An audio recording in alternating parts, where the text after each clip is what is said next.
આજ રાજકોટ ગ્રામ્ય પોલીસ દ્વારા છેલ્લા 5 વર્ષમાં જેટલા લોકો વિરુદ્ધમાં 2 કે 2થી વધારે ગુના દર્જ છે એની એક મિટિંગ બોલાવવામાં ગોંડલ સિટીમાં આવી છે, જેમાં અલગ અલગ મારામારીના, પ્રોપર્ટી ઓફેન્સના, પ્રોહિબિશનના, જુગારના અને બીજા આરોપી અને એ આરોપી જેના વિરુદ્ધમાં પાસાના કે તડીપારના પ્રપોઝલ થયેલા છે એવા 800 જેટલા આરોપીઓની રાજકોટ ગ્રામ્ય પોલીસ દ્વારા એક લિસ્ટ તૈયાર કરવામાં આવી છે।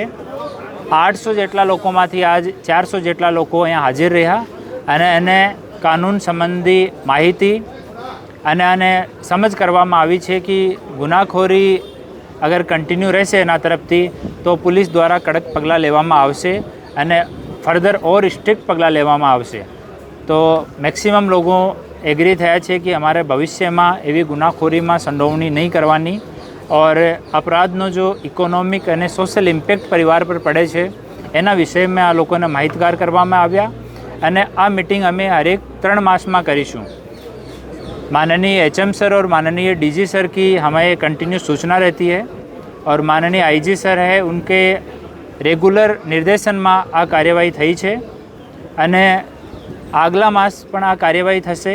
ફરીથી આપણે મિટિંગ લેશું અને પછી આગલા માસ સુધી આમાં આપણે એવો પ્રયાસ કર્યો છે માનનીય IG સાહેબના નિર્દેશનથી કે જો લોકો 3 માસ સુધી રેગ્યુલર મિટિંગ અટેન્ડ કરે છે, પોતાના મેન્ટરના સંપર્કમાં રહે છે અને ગુનાખોરી નહીં કરે તો આ લોકોને ફરીથી ડિસ્ટર્બ નહીં કરવાનો અને આપણે અમારો મેન્ટર જો છે ફોનથી આ લોકોથી સંપર્કમાં રહેશે અને જો લોકો કન્ટિન્યુ ગુનાખોરી કરશે એના વિરુદ્ધમાં પછી અમે ઓર કડક પગલાં લઈશું और आना जो रेवेन्यूना जो सोर्सेस है एनी अमे चकासणी करीशूँ। गैरकायदेसर प्रवृत्तिओंथी कोई प्रॉपर्टी लीधी होय एनी पण अमे चकासणी करीशूँ અને એના વિરુદ્ધમાં जो पण लीगल कड़कथी कड़क पगलां થઈ શકે એ પગલાં લેવામાં આવશે।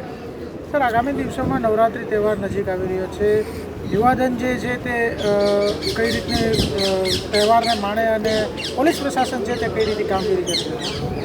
અમારા આપણા રાજકોટ ગ્રામ્ય વિસ્તારમાં 800થી વધારે નાનાથી લઈને મોટા ગરબા છે અને આમાં 11 જેટલા ગરબા કોમર્શિયલ ગરબા છે જેમાં ટિકિટનું વેચાણ થયું છે। તમામ જગ્યાઓ પોલીસની સારી બંદોબસ્તની વ્યવસ્થા કરી છે।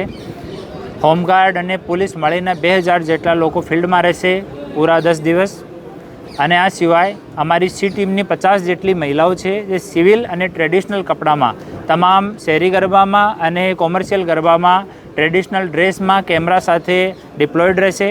આ સિવાય 100 જેટલા પોલીસકર્મી અમે સિવિલ ડ્રેસમાં એની નિમણૂક કરી છે જે લોકો પેટ્રોલિંગ પણ કરશે અને ગરબાની જગ્યાની આજુબાજુમાં પાર્કિંગમાં ત્યાં કોઈ નશાખોરી હોય, ત્યાં કોઈ મહિલાઓ માટે સુરક્ષિત માહોલ હોય એની ચકાસણી પણ કરશે અને તમામ ગરબા આયોજકો સાથે પણ અમારી મિટિંગ થઈ છે।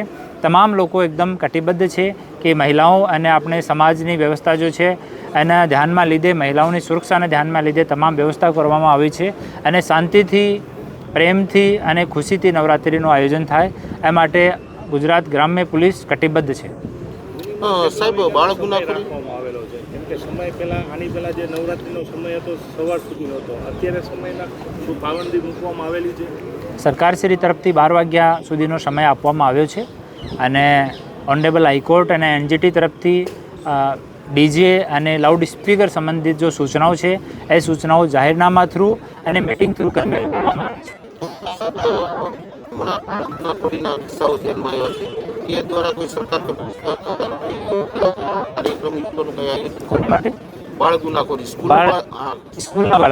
સ્કૂલના બાળકો માટે અમે હરેક સ્કૂલમાં એક અવેરનેસ માટે પ્રોગ્રામ હવે નવરાત્રિ પછી ચાલુ કરવાના છે અને એના સિવાય જો બાળક ગુનાખોરીમાં આવી જાય, કાયદાના સંઘર્ષમાં આવી જાય એની કાઉન્સેલિંગ માટે દરેક પોલીસ સ્ટેશનમાં અમારો એક અધિકારી પણ છે અને ડિસ્ટ્રિક્ટ લેવલ પર પણ અધિકારીઓનો વ્યવસ્થા છે।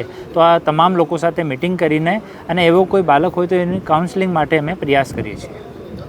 આપણે જેમ MD ડ્રગ્સને લઈને માહિતી આપવાનું કીધું એ કઈ રીતે આપી શકે? જે લોકો કોઈ આપણા રાજકોટ ગ્રામ્ય જિલ્લામાં કોઈ માણસ NDPSની કામગીરી કે હથિયારવાળો કે ઓર કોઈ ગુનાખોરી કરતો હોય તો અમારી કચેરીમાં આવીને અમને કહી શકે.